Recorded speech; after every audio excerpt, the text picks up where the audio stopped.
So after that, we have to address the heat side of things. Right. Okay, we use the DB shield throughout the whole firewall and then down onto the tunnel because it's as far as we've gone so far. So the HP Stealth Shield. I'll actually hand it over to you for a little bit of technical. Yeah, no, it's actually, we originally developed it as a welding fabric. It's extremely efficient at displacing thermal energy. And it works ideal, especially like up here on your firewall, like you've got it here, because you guys are making this killer build here. It's gonna look amazing when it's done. The guy's gonna have a painted firewall.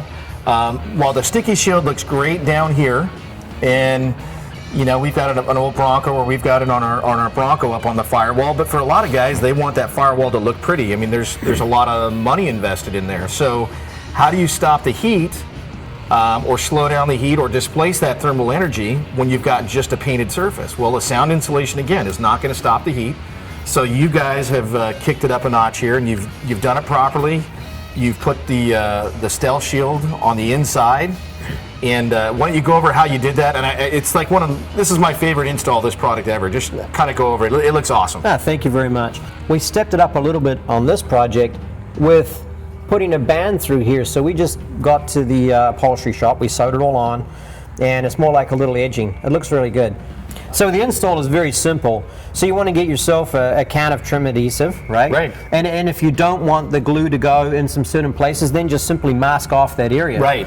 Okay, so you're going to cut your HP Stealth Shield just with regular scissors. I'll just show you how easy it cuts here. So you can kind of cut it around to any sort of shape that you want.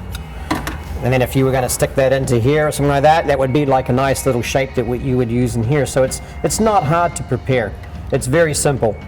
After you've put your spray adhesive down, you're going to put a little bit on the back of the Stealth Shield, and then follow the instructions on the can, and then you're just going to simply glue that to your panel. Yeah. So the proper way to install the Stealth Shield would be over your DB skin.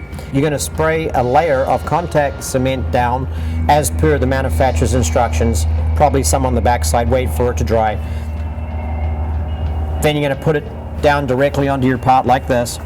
Okay, so it does look like you could use it for carpet. It's pretty nice. It's pretty cool. Yeah. So it's not. But it's not. It's not. No, you want to put another covering over it. Right. So really, what you've got here, and then you might even have another underlay under your carpet as well. But then your carpet's going to go on top of that. Like so, that. You can kind of see your layers here. You got a nice thermal and sound insulation sandwich right there. Yep. Make your ride nice and quiet and cool. Now we went a little bit overkill on this build because we've got the sticky shield on the back side here. Okay, then we went with the DB, then we got the Stealth Shield.